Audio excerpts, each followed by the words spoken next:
dignitaries on the dais and off the dais. मैं सबसे माफी चाहता हूं कि मैं पर्सनली वहां नहीं आ पा रहा हूं बिकॉज मैं अभी थाईलैंड में हूं. एक यूनिवर्सिटी की मीटिंग चल रही है. थोड़ा सा देर हो गया है. मीटिंग बाजू वाले रूम में चालू हो गई है. यहाँ के प्रेसिडेंट से मिल रहे हैं और ऐसे ही हम 5 विद्यापीठों को मिल रहे हैं थाईलैंड के. उसके बाद में भी वियतनाम के 5 विद्यापीठों में जा रहे हैं. I would like to point out, Shri Dharmendra Pradhan ji, that since your visit last year on last 3rd, 2022, we have done a lot of progress under your direction and the initiatives which you have advised, and we would have liked you to personally come and visit and witness those initiatives. I'm sure you'll find some time to come and visit at our place. But this experiential learning center, which we are introducing today, and the J.P. Narayan Center for Excellence in Humanities, which again we are inaugurating today, are the 2 small steps in the direction of the bigger vision you have put forward in front of the institute. Shri Mohan Yadav ji, we are working on your vision of establishing a vibrant campus at Ujjain, and under this, in this context, we have conceptualized our campus at Ujjain as Deep Tech Research and Discovery Campus. In this campus, the technologies which are developed at IIT Indore will be further worked on under the guidance of experts and the industrialists to convert them into the useful products for the benefit of society. Right now we have 150 technologies at IIT Indore, and we hope that in coming 5 years we will have 500 technologies which will be brought to the Ujjain campus, and they will be taken to the new levels, which will generate a lot of employment, entrepreneurship, employment, and so on. So, as per the suggestion of Shri Mohan Yadav ji, we have included AI and artificial intelligence in agriculture as one of the main domains of this center. While the Ujjain campus is being established and a lot of approval processes are going on, Shri Mohan Yadav ji has advised that we should start these activities at Ujjain, and that is why we are establishing this experiential learning center on innovation, technology, and entrepreneurship. In short, it becomes ELITE. ELITE in English means a special. So this is a special center for experiential learning of the students, under which we will be establishing 3 laboratories. One is called Makerspace Laboratory, Astronomy and Astrophysics Laboratory, and Laser Engineering. So these laboratories initially will provide knowledge and experimental understanding to the students of Ujjain College of Engineering, and then slowly they will expand and add few more students from other institutes also. And we also want to perform some R&D, small initial R&D activities in these laboratories to begin with, and slowly take them further to the bigger center of deep tech research and discovery as the time passes. In yet another initiative of the institute and advised by Shri Dharmendra Pradhan ji, the Jayaprakash Narayan Center for Excellence in Humanities, which is a dream of the MOE, so that the effect of digitization on the human life, effect of digitization on the environment can be studied. At the same time, the past culture, past manuscripts, past inventions can also be digitized in this center. Presently, there are about 10 such projects which are going on in this center. I am grateful to both Shri Dharmendra Pradhan ji and Dr. Mohan Yadav ji for their guidance and support in this endeavor. Last but not the least, I would like to mention of our several initiatives which we have taken for Madhya Pradesh College of Engineering students. in one of its kind initiative, 50 meritorious students from government colleges of engineering in Madhya Pradesh are given admission to the final year in their final year to IIT Indore. These 50 students will study with our own students in IIT Indore, take the classes, courses, laboratories, and transfer their grades back to their parent institution.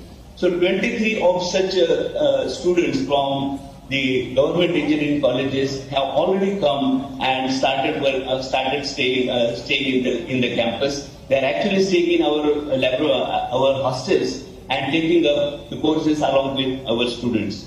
We also have devised a part-time PhD program for the teachers in the Government College of Engineering in Madhya Pradesh. Under this scheme, the teachers or professors in Madhya Pradesh College of Engineering can take admission to PhD program in IIT Indore, and they can work on their experiments or simulation during their summer vacation, winter vacation, long holidays, Saturdays and Sundays, and they can continue to work and do their duty in their parent college. That means they don't have to take extra leave. They have to simply come to the institute during their holidays and work on their PhDs. So such model has been developed for the Government College of Engineering faculty members. So today we have at least 2 of such faculty members have taken admission in this PhD program. There are many things which I want to say, but the time is very small. So I would like to put on record my sincere thanks to both the dignitaries, Shri Dharmendra Pradhan ji and Dr. Mohan Yadav ji. Also my sincere thanks to Shri Sanjay Murthy ji, Madam Soumya Gupta ji for their help in taking this initiative forward, along with the state secretaries, Shri Raghavendra Singh ji, Neeraj Singh ji, and of course Manu Srivastava ji, who is there on the dais. I am also thankful to Shri Prashant Agrawal ji for his help in coordinating all the activities. I also thank the team of IIT Indore, which has worked tirelessly for establishing these laboratories at Indore in a very short time of 1 week last time, and then this time it is less than 24 hours. We have gathered again the program and we are taking it forward. So this is a small step in the direction of establishing a very vibrant campus at Ujjain, and we look forward to working with all of you in the coming years to take it to the fruition. Thank you very much and Jai Hind. धन्यवाद महोदय। कार्यक्रम को आगे बढ़ाते हुए मैं माननीय श्री धर्मेंद्र प्रधान जी से अनुरोध करती हूं कि आईआईटी इंदौर के Jayprakash Narayan national centre of excellence in the humanities का ऑनलाइन उद्घाटन करें। इस केंद्र का मुख्य उद्देश्य डिजिटल मानविकी और पर्यावरण मानविकी पर ध्यान केंद्रित करते हुए शिक्षा अनुसंधान को बढ़ावा देना एवं इनके विषय में सामाजिक जागरूकता लाना है।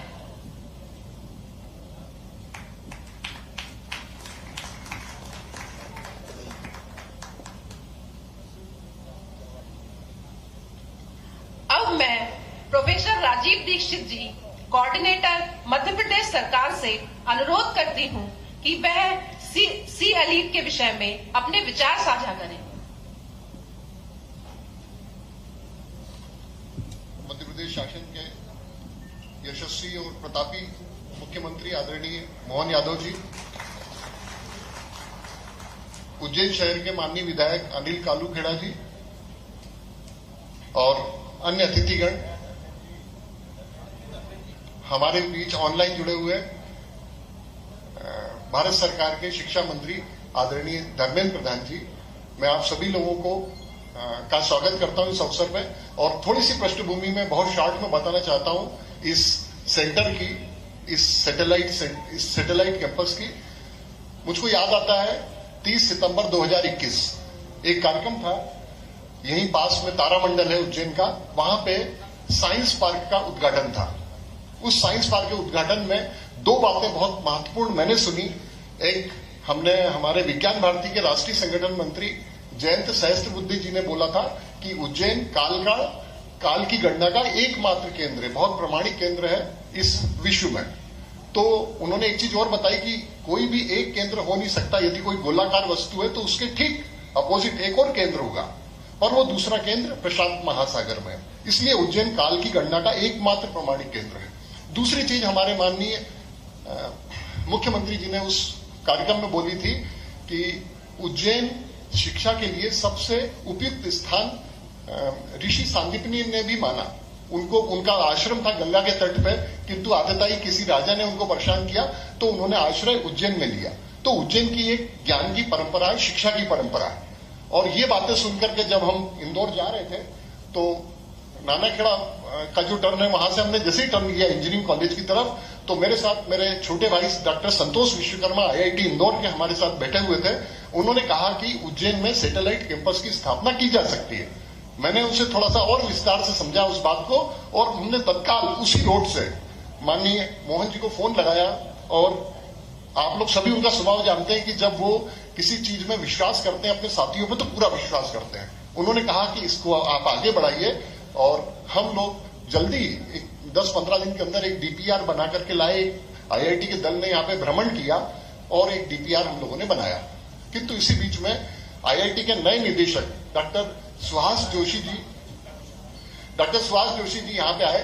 उन्होंने एक मॉडल एक और दूसरा एक DPR बना के दिया, किंतु उसमें प्रॉब्लम ये आ रही थी कि मध्य प्रदेश और भारत सरकार के बीच में किस प्रकार से साझेदारी हो। तीसरा एक मॉडल जो डेवलप किया, जिसका कि आज हम लोग औपचारिक उद्घाटन देख रहे हैं। तो इस शुभ अवसर पे जिसकी शुरुआत उज्जैन में हो गई IIT कैंपस की, मैं हृदय से बहुत आभारी हूं। और ये जो परिसर, जो पहले इसका जो बाहरी क्षेत्र है, हम लोग जब विद्यार्थी थे तब देखते थे बबूल के पेड़ वगैरह हुआ करते थे, अब एक शानदार रिसर्च सेंटर यहाँ पे स्थापित होंगे। आप लोगों को बहुत सारी शुभकामनाएं। जय हिंद, जय भारत। धन्यवाद महोदय। जैसा कि आप सभी को विदित है कि आज हमारे साथ हमारे प्रदेश के मुख्यमंत्री उपस्थित हैं। माननीय, आपकी उपस्थिति हमें नई ऊर्जा और प्रेरणा देती है। मैं आपसे अनुरोध करती हूं कि हमारे साथ अपने विचारों और अनुभवों को साझा करें।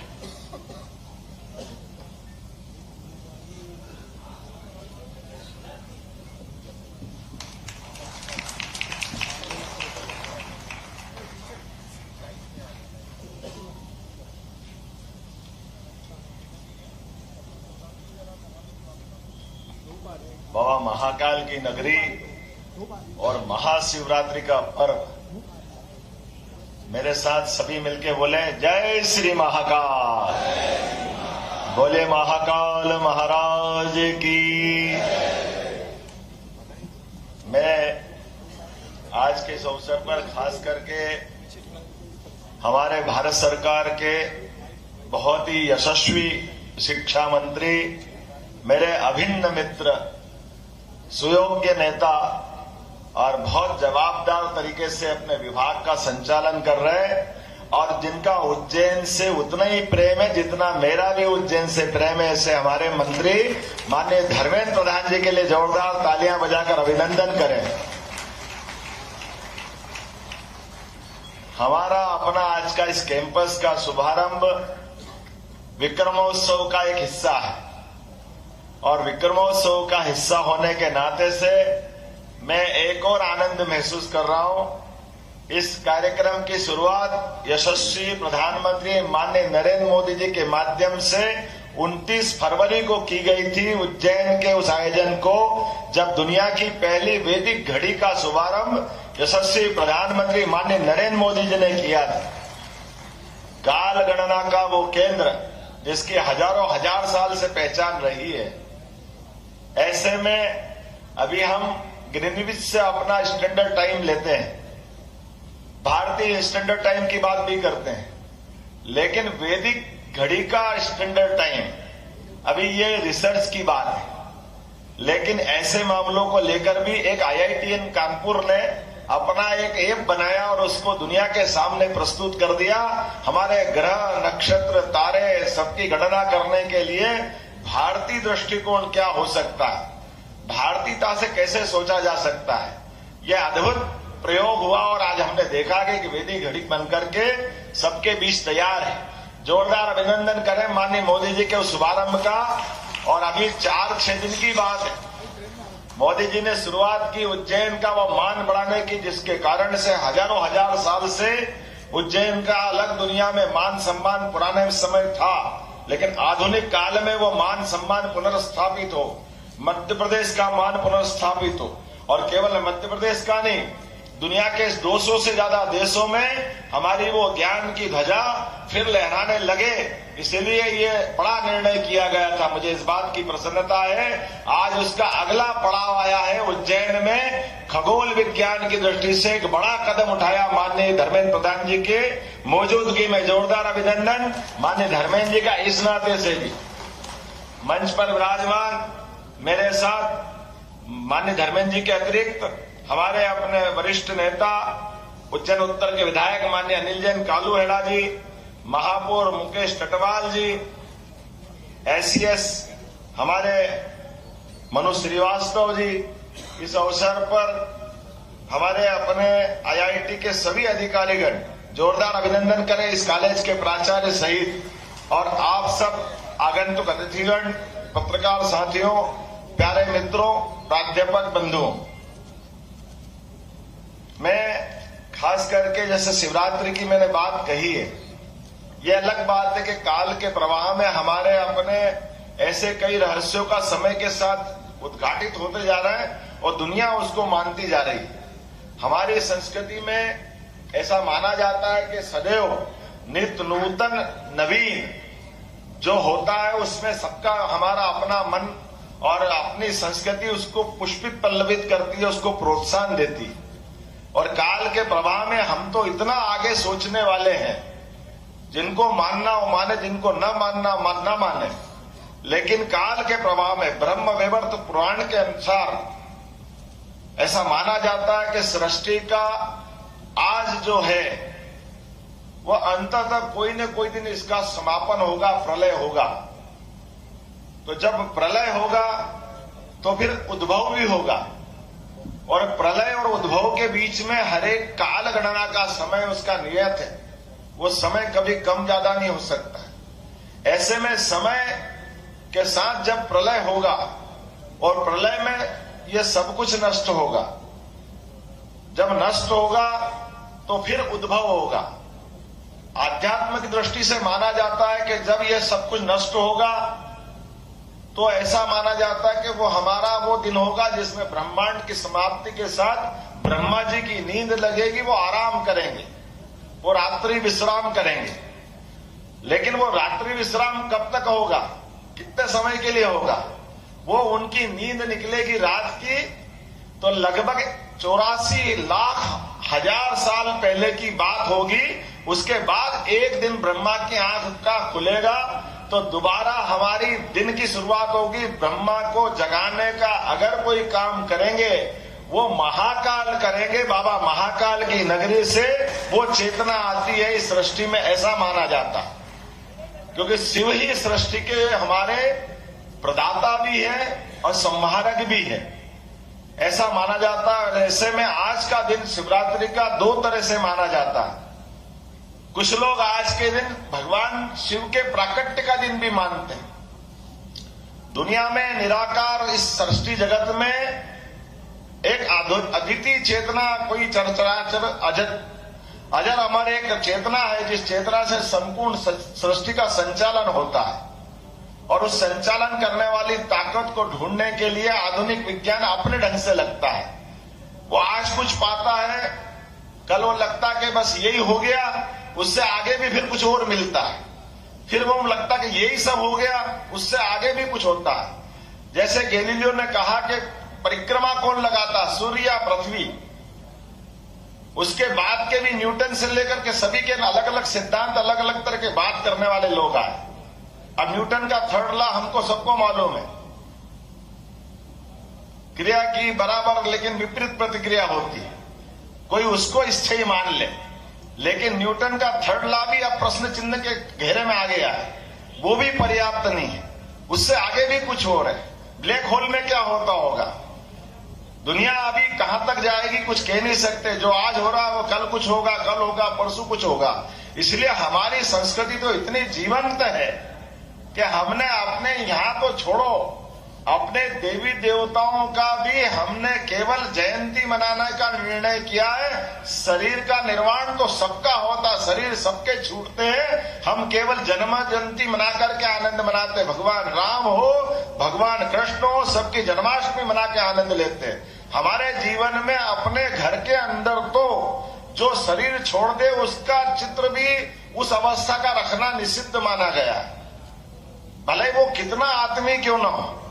शरीर गया तो हम उसका विसर्जन अपनी तैरवी करके खत्म कर लेते, ये हमारी शरीर की विशेषता है।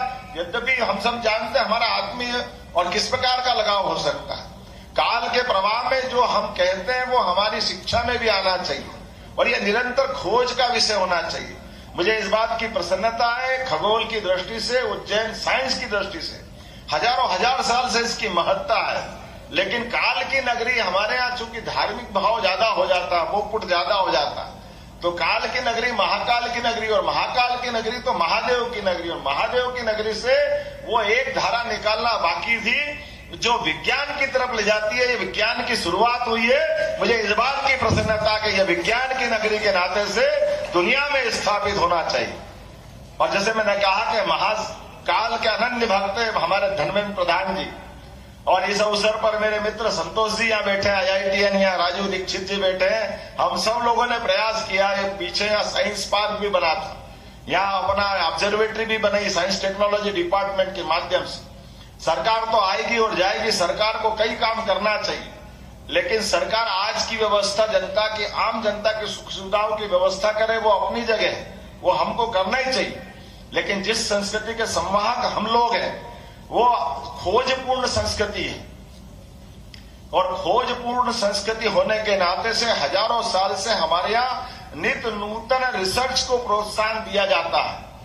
इसलिए रिसर्च में भी, रिसर्च का एक तरह से वो कैसे संबंध जुड़ेगा मैं नहीं जानता हूं, लेकिन हमारे यहाँ ऋषि मुनियों की परंपरा है, और ऋषि मुनियों की परंपरा में मुनि तो अपने आप में वो अपना पूरा जीवन एक तरह से ब्रह्मचर्य को धारण करके व्यक्तिगत साधना में लगाते हैं। लेकिन ये जो वैज्ञानिक परंपरा है ये हमारे यहाँ ऋषि परंपरा के नाम से जाना जाता है। वैज्ञानिक यानी ऋषि मतलब रिसर्च करते हुए दुनिया के अंदर जो सुव्यवस्था स्थापित हो जाए और उनके अंदर जो बेहतर से बेहतर हो सकता है, ये एक तरह से वैज्ञानिकता से जोड़ने वाला एक मार्ग है। इसीलिए जब भी हमारी संस्कृति पे आक्रमण हुए, आज नहीं हजारों हजार साल से, तो वो आम जनता को कोई आक्रमणकारी मारने नहीं आए, वो मारने आए हमारे ऋषि मुनियों को। उन्होंने कहा अगर भारत को कब्जा करना, भारत का अगर खत्म करना, भारत की भारतीयता मिटाना है तो आदि काल से हमारे ऋषि मुनियों पे अटैक किया। वो आज के काल से और पुराने काल से हम देख सकते हैं, लेकिन बदलते दौर का भारत यशस्वी प्रधानमंत्री के नेतृत्व में अब हमारा अपना उज्जैन सहित पूरी दुनिया में भारतीय संस्कृति की परचम नगर लहरा रहा है। तो ये इसी प्रकार के नवाचारों के लिए जाना जाएगा और काल के प्रवाह में दुनिया यहाँ आकर के शिक्षा ग्रहण करेगी, हमारी अच्छाई दुनिया सीखेगी, वसुधैव कुटुंबकम की भावना को लेके चलेंगे। आज ये इतना बड़ा काम हुआ, हमारी कैबिनेट तो बाकी है, लेकिन धर्मेंद्र जी ने कहा कि सुबह से शीघ्रम करना है तो देर क्या करना। हमने कहा कि आप अपना ये IIT का अपना एक deep tech research centre Ujjain में खुलना चाहिए। तो उन्होंने कहा जरूर खुलेगा, लेकिन खुलने के पहले वो 2-3 साल निर्माण में लगेंगे। 275 करोड़ की हमको मंजूरी देना है, 275 करोड़ की भारत सरकार ने दी, लेकिन उससे पहले अपने पैसे से ये 3 लेबोरेटरी की शुरुआत करा दी हमारे यहाँ से, ताकि जो काम करना वो दिखना चाहिए। और यही प्रधानमंत्री का हमारा ध्येय होता है कि विचार अगर आया मन में तो फलीभूत भी होना चाहिए, सामने भी दिखना चाहिए। और मुझे इस बात की प्रसन्नता है, धर्मेंद्र जी को एक बार फिर बधाई, और पूरी टीम को। आपने भी कम समय में और हमारी मध्य प्रदेश सरकार के इस इंजीनियरिंग कॉलेज का कैंपस का भाग्य बदला है। आपने कहा कि हम अपने 50 विद्यार्थियों को IIT के माध्यम से आप उनका शिक्षा दीक्षा IIT इंदौर में करा रहे हैं। और मैं आपको आश्वस्त भी करता हूं और आपसे आश्वासन भी चाहता हूं कि हमने संकल्प लिया है हमारे सभी इंजीनियरिंग कॉलेज आपके IIT की तर्ज पर उसी प्रकार के अपने कैंपस का रूप धारण करें, विद्यार्थी वो सब सीखे जो IIT के माध्यम से आप सबके बीच बांटते हैं। भारत सरकार के साथ मध्य प्रदेश सरकार मिलकर इस पे चलेगी, इस पे काम करेगी। लेकिन यहाँ जो अभी आप काम कर रहे हो वो कोई कम नहीं है। लेजर विज्ञान, अनुप्रयोग, क्या उसका आनंद आ रहा, खगोल विज्ञान, मेक स्पेस, कितने प्रकार की चीजें। अब ये कितनी सहज जानने वाली बात है। आप तो नदी जोड़ो अभियान पे भी काम कर रहे हैं, नर्मदा वैली के लिए भी काम कर रहा है IIT, और अब हमारा मेडिकल डिवाइस पार्क बन रहा है। ऐसे कई मामलों में आपकी अत्यंत आवश्यकता पड़ेगी। ये डीप टेक रिसर्च पार्क के माध्यम से हम पूरे प्रदेश के लिए एक बहुत बड़ी उपलब्धि हासिल कर रहे हैं। पूरे प्रदेश की जनता को, 8.5 करोड़ जनता को बधाई। ये जो प्रयोग हो रहा है, इसके माध्यम से भविष्य में एक नया दरवाजा साइंस के माध्यम से आधुनिक समय में खुला है। और मैं अपनी ओर से पुनः एक बार सबको बधाई देता हूं। खास करके इस सरकारी इंजीनियरिंग कॉलेज के अंदर हमारे बच्चों को भी लाभ मिलेगा, प्राध्यापकों को भी लाभ मिलेगा, और हम और आप जब बढ़ेंगे तो ये तो शुरुआत हुई, इसका अंत तो क्या होगा, कहां होगा, कोई नहीं जानता। निश्चित रूप से बहुत आगे तक जाएंगे, ये पूरा लाभ उठाएंगे। बहुत बहुत धन्यवाद। भारत माता की जय। धन्यवाद महोदय। माननीय धर्मेंद्र प्रधान जी भी ऑनलाइन माध्यम से हमारे साथ जुड़े हुए हैं। महोदय अपने व्यस्त दिनचर्या में से समय निकालकर हमारे साथ जुड़ने के लिए कोटि कोटि धन्यवाद। अब मैं आपसे अनुरोध करती हूँ कि अपने अमूल्य विचार हमारे साथ साझा करके हमें अनुग्रहित करें। नमस्कार। महाप्रभु शिव भगवान की आज महाशिवरात्रि है। आज की इस पवित्र दिवस पे इंदौर IIT की उज्जैन स्थित engineering college, government engineering college campus में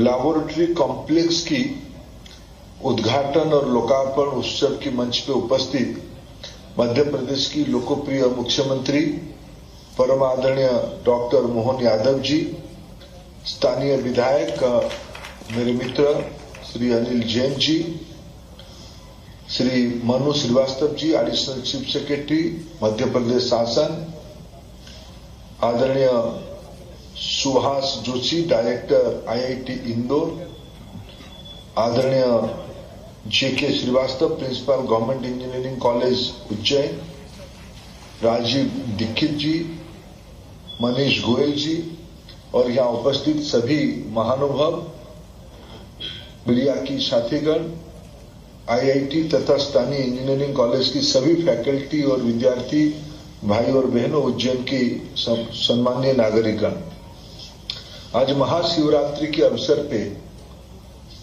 आदरणीय मोहन जी की उपस्थिति में IIT Indore national education policy का एक नया अध्याय उज्जैन तक पहुंचाया, मध्य प्रदेश तक पहुंचाया। और ये जो लैबोरेटरी कॉम्प्लेक्स बन रहा है, जैसे कहा गया कि 3 विषय में आज से उसकी कुछ ना कुछ शुरुआत हो रही है। एक बजट अनाउंसमेंट कुछ साल पहले हुई थी, Jayprakash Narayan centre for humanities IIT Indore को मैंडेट दिया गया था करने के लिए। IIT इंदौर ने उसमें डिजिटल ह्यूमैनिटीज के बारे में एक विषय जोड़ा और उसको उज्जैन में स्थापित करने का फैसला किया है। मैं मानता हूं ये एक सही फैसला है। उसके अलावा आज एक centre for experiential learning of innovation and technical education, ये CELIT करके जो संस्था की जो लैबोरेटरी की लोकार्पित किया जा रहा है, ये एक महत्वपूर्ण कदम होगा 21वीं सदी की विद्यार्थियों के अंदर एक नवाचार की विषय को आगे लेने के लिए। और अंत में जो सबसे महत्वपूर्ण विषय आने वाले दिनों में इस परिसर में होने वाला है, जिसके बारे में आदरणीय मुख्यमंत्री जी ने अपने मनोगत में प्रकाश कर रहे थे, उज्जैन की विशेषता, शिव भगवान की विशेषता, और जो हम सभी की जिंदगी में समय के अपने आप एक वैज्ञानिक महत्व है। चलता है तो समय के हिसाब से, टाइम के हिसाब से, उसको काल गणना को ही हम मानते हैं। काल की अपना ही गलती है। ये सारे का कहीं ना कहीं तो एक वैज्ञानिक प्रमाण ढूंढोगे तो उसकी एक उत्पत्ति स्थल है। हम ये सब मानते हैं, भारतीय संस्कृति और सभ्यता की जो अध्ययन करने वाले लोग हैं, भारतीय ज्ञान परंपरा के जो विद्यार्थी, ये सब मानते हैं ब्रह्मांड की काल गणना की एपी सेंटर, उत्पत्ति स्थल हमारे पवित्र स्थल उज्जैन है, ज्ञान की नगरी। अनेक भारतीय संस्कृति में अगर विभिन्न कालखंड में हम उसको देखते हैं, ये कोई एक आधा महापुरुष नहीं जन्मे हुए हैं, अनेक महापुरुषों की ये नगरी है उज्जैन। और उसकी एक आधुनिक खगोल शास्त्र की एक आधुनिक आवश्यकता को पूरा करने के लिए भारत की आईआईटी समूह की ओर से आईआईटी इंदौर उसकी लीड ले रही है, और उज्जैन में ही उसको लैबोरेटरी किया जाए। ये एक 21st सेंचुरी की भारत की एक देन होगा, विज्ञान को अपने मूल जड़ तक ले जाने के लिए, पुनर्स्थापित करने के लिए एक बहुत बड़ा पहल आज महाशिवरात्रि की 2024 मार्च 8 के दिन में, आज और दूसरा महत्वपूर्ण दिन है, आज अंतर्राष्ट्रीय महिला दिवस है, जब हम प्रधानमंत्री जी के नेतृत्व में भारत में महिला नेतृत्व आधारित विकास की, वुमेन लेड डेवलपमेंट की कल्पना कर रहे हैं। ये दोहरी महोत्सव के अवसर पे, महाशिवरात्रि और महिला दिवस के अवसर पे, शिव और शक्ति, इस बार चंद्रायन में जो साउथ पोल में जहां हमारी चंद्रायन की अवतरण हुआ, उसकी नाम ही प्रधानमंत्री जी ने स्वयं रखा है शिव शक्ति केंद्र। ऐसे ही शिव शक्ति की स्वाभाविक केंद्र में आज हम एकत्रित हुए हैं। मैं इस तीनों केंद्रों की विकास के लिए उसकी समय अवधि, कुछ काम अभी शुरू हो जाएगा, कुछ काम मध्य प्रदेश शासन और भारत सरकार मिलके जल्द ही उसको, हमारी जो दायित्व हमारे हिस्से में है, हमारे आदरणीय संजय मूर्ति जी मेरे साथ हैं, वो मेरे को आश्वस्त किए हैं, उसकी जो प्रोसेस की जो आवश्यकता है उस सारे को शीघ्र करके हेफा की लोन के माध्यम से संसाधन की उपलब्धि करवा दिया जाएगा इंदौर आईआईटी को, और इंदौर आईआईटी उसको मध्य प्रदेश शासन के साथ मिलकर इसको उज्जैन में, और आने वाले बहुत समय आए इन दिनों में तो सुहास जी और मैं आदरणीय मुख्यमंत्री को निवेदन करूंगा, ये काम अभी, पहले भारत में कोई प्रकल्प करो तो उसकी आयु कम से कम 50-60 साल के बाद होने का था। जब देश आजाद हुआ, अभी भी प्रधानमंत्री जी ने कुछ 50 दशक 60 दशक के प्रकल्प को समीक्षा करते हैं और उसको लोकार्पण करते हैं। लेकिन अभी हमारी नई संसद भवन और हमारे जिस महाकाल परिसर बना है, मैं उज्जैन कई युवा अवस्था से जाते रहा हूं, लेकिन जिस तेजी से महाकाल परिसर बना, हमारी संसद की नई भवन बनी, इससे भी सुपरसोनिक गति से, उससे ज्यादा गति से ये केंद्र वहां आप स्थापित करोगे, हम इंतजार नहीं कर सकते। ये हमारी सुझाव है, ये सारे संबंधित लोग उसको काम पे जुड़ जाएंगे। मैं आज के अवसर पे 2-3 विषय सुहास जी आपको विशेष करके अनुरोध करता हूं, जो हमारे शिक्षा विभाग के अधिकारी मध्य प्रदेश की हैं, और विशेष करके जेके श्रीवास्तव जी, डॉक्टर जेके श्रीवास्तव प्रिंसिपल। अभी आपने कहा कि आपने शिक्षकों के बारे में आईआईटी दायित्व लेगी। आदरणीय मुख्यमंत्री जी ने सारा इंजीनियरिंग कॉलेज में मध्य प्रदेश की आईआईटी पैटर्न लाने के लिए आपसे अपेक्षा रखा, ये बात सही है। एनईपी ने यही विषय कहा है कि मल्टी डिसिप्लिनरी बनाना, मल्टी इंस्टीट्यूशनल एंगेजमेंट बनाना। मैं बिल्कुल अच्छा रहेगा, मैं कभी अवसर मिलने से तुरंत आऊंगा भी। मध्य प्रदेश में स्थित भारत सरकार की उच्च शिक्षण संस्थान और मध्य प्रदेश की उच्च शिक्षण संस्थान, ये दोनों एक ही है। संजोग देखिए, माननीय मोहन जी पिछले कार्यकाल में शिक्षा मंत्री भी रहे, अभी भी शिक्षा विभाग की दायित्व में एक प्रकार से है ही।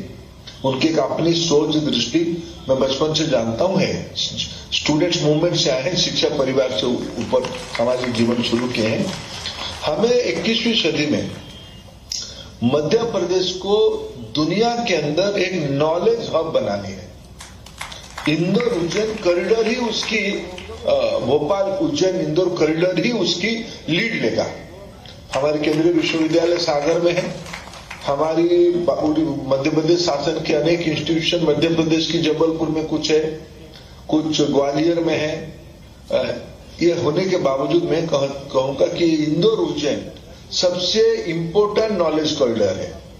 इसी की गुणवत्ता के आधार पर हुई हमारे देश की एक बहुत बड़े आध्यात्मिक केंद्र है और एक बहुत बड़ा व्यवसायिक केंद्र है इंदौर। इन दोनों की कॉरिडोर में मिला के एक नया इंडिया मॉडल, भारतीय ज्ञान परंपरा आधारित मॉडल बनानी है। इसकी एक फ्यूचरिस्टिक रोड मैप आने वाले 3 महीने में सुहाजी आईआईटी इंदौर की नेतृत्व में बननी चाहिए। आईआईटी इंदौर उसकी लीड ले, मध्य प्रदेश के लिए लीड ले, देश के लिए लीड ले, जिसमें और मैं आपको कहूं कि मैंने कभी आपकी 2 साल पहले की मेरे दौरे के बारे में उल्लेख किया। मैं जो 2 साल पहले मोहन जी कुछ समय में इंदौर आईआईटी में बिताया था, मैं इंदौर की सिविल इंजीनियरिंग डिपार्टमेंट की जो मुख्य है, जो कुछ समय अस्थायी डायरेक्टर रहे आईआईटी इंदौर की, वो मेरे को बता रहे थे, वो मूलतः मध्य प्रदेश की है, तो मेरे को बता रहे थे पिछले 2-3 सदियों के पहले आज की जो मध्य भारत इलाका है, मध्य भारत इलाका के जितने जलाशय बना है, बावड़ी बनी है, तालाब बने हैं, इसकी जो कैपेसिटी है और पिछले 3-4 सालों की यानी 3-4 दशकों की भारत की उस भौगोलिक इलाका में जितना रेनफॉल है, जितना नैसर्गिक प्राकृतिक रेनफॉल है, और वहां की इलाका की नदी के अलावा पानी को रखने के लिए जो व्यवस्था 300-400 साल पहले बनाई गई है, वो आज भी एग्जैक्टली जैसे डोंगला में एग्जैक्टली कोई भी जाके काल गणना की केंद्र स्तर तक पहुंचता है, ऐसे ही 300-400 साल पहले मध्य प्रदेश की इस मध्य भारत की इस इलाका ने यहां की एवरेज रेनफॉल को कैलकुलेट करते हुए साल भर की पानी रखने की व्यवस्था किया था। उतने साइज की तालाब बने। ये मैं सुहाज इसीलिए उल्लेख कर रहा हूं, इट इम्प्लाइज, ये प्रमाणित करता है कि मध्य भारत की इस इलाका में इनोवेशन समाज में बसा है, यहां की डीएनए में है, अंडरस्टैंडिंग डीएनए में है। इसलिए इसकी लिवरेज लेना, भारतीय ज्ञान परंपरा, इनोवेशन, नवाचार, और इसको भविष्य के लिए कैसे यूज करना, ये एक महत्वपूर्ण काम आपको करना है। मैं आपको आदर के साथ एक अनुरोध करूंगा। देखिए, हम लोगों की एक धारणा है, हम नवाचार को, इनोवेशन को, डिजिटाइजेशन को, नई दुनिया को जोड़ने के लिए हमें एक सीढ़ी चाहिए। हमारे मन में एक भ्रम है, उस सीढ़ी की नाम है इंग्लिश। मैं सुहाजी आपको एक जेपी नारायण सेंटर में एक अध्ययन, एक वर्कशॉप करिए, वर्कशॉप इसी के ऊपर करिए। आपने कहा कि JP Narayan, Jayprakash Narayan centre of digital humanities की सेंटर आप बनाओगे, उसमें पहला टॉपिक की चर्चा करो कि इनोवेशन के लिए, डिजिटाइजेशन के लिए ये काल गणना है क्या। ये तो उस समय की हमारी एआई है, उस हमारी ह्यूमन इंटेलिजेंस आज की एआई को प्रिवेल करता है, वो हजारों साल पहले हुई थी।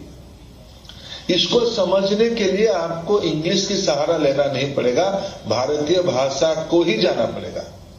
वो संस्कृत में जाइए, बाद में हिंदी में जाइए।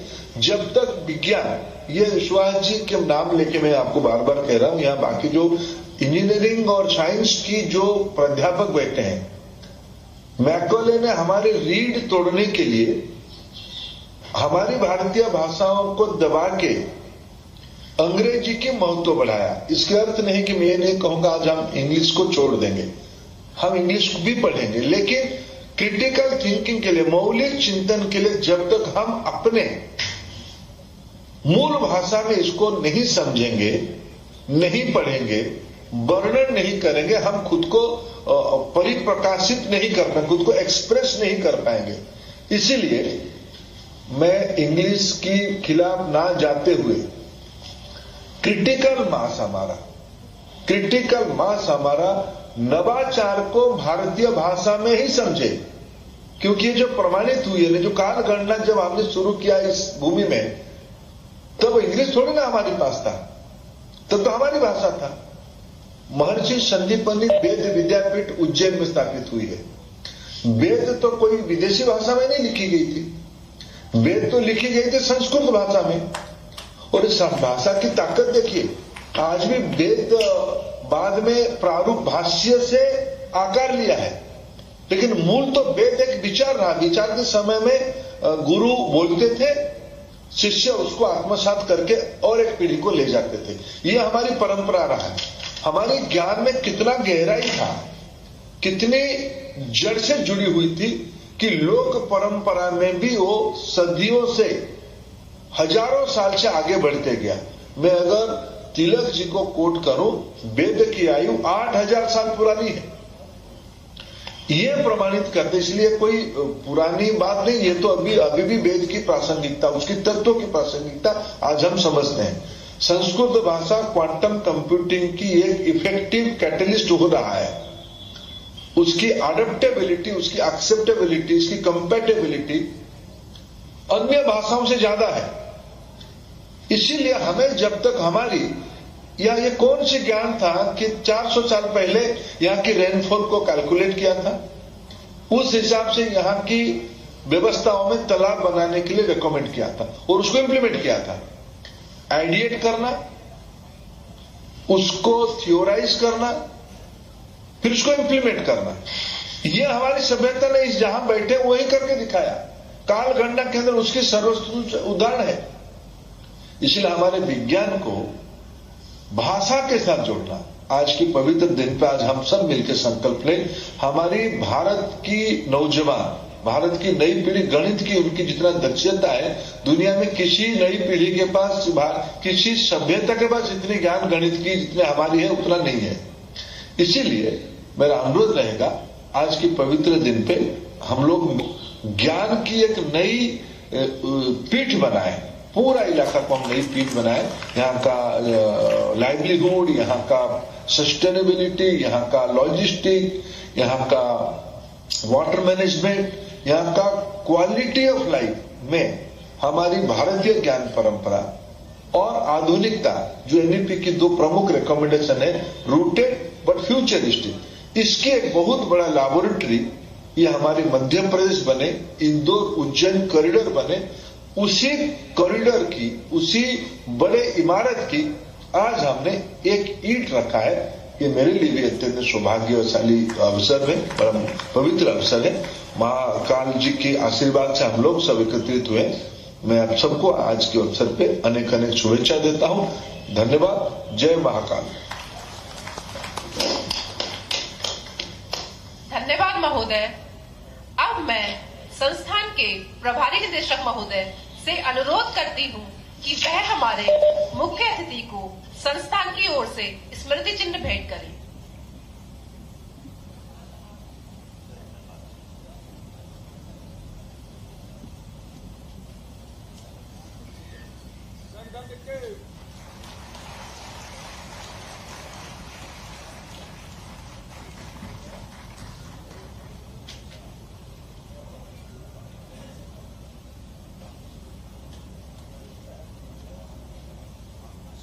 कार्यक्रम के अंत में मैं हमारे संस्थान के कुल सचिव श्री एसपी होता जी को धन्यवाद ज्ञापन के लिए आमंत्रित करती हूँ।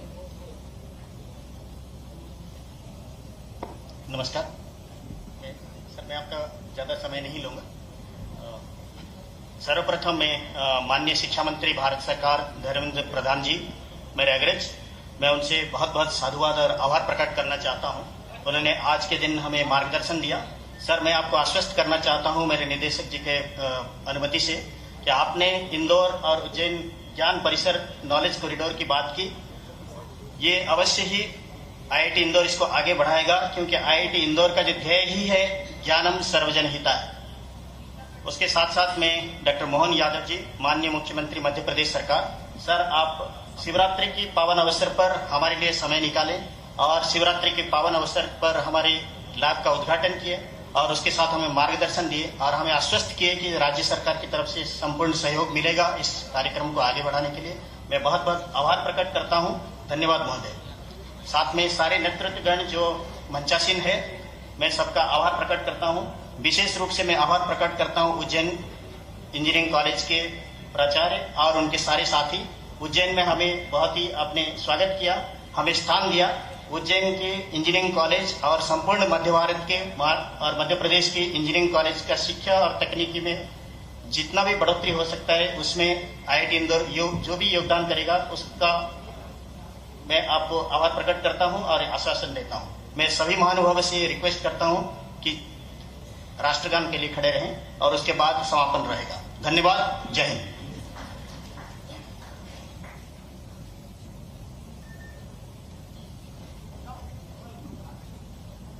जनगण मन अधिनायक जय हे भारत भाग्य विधाता।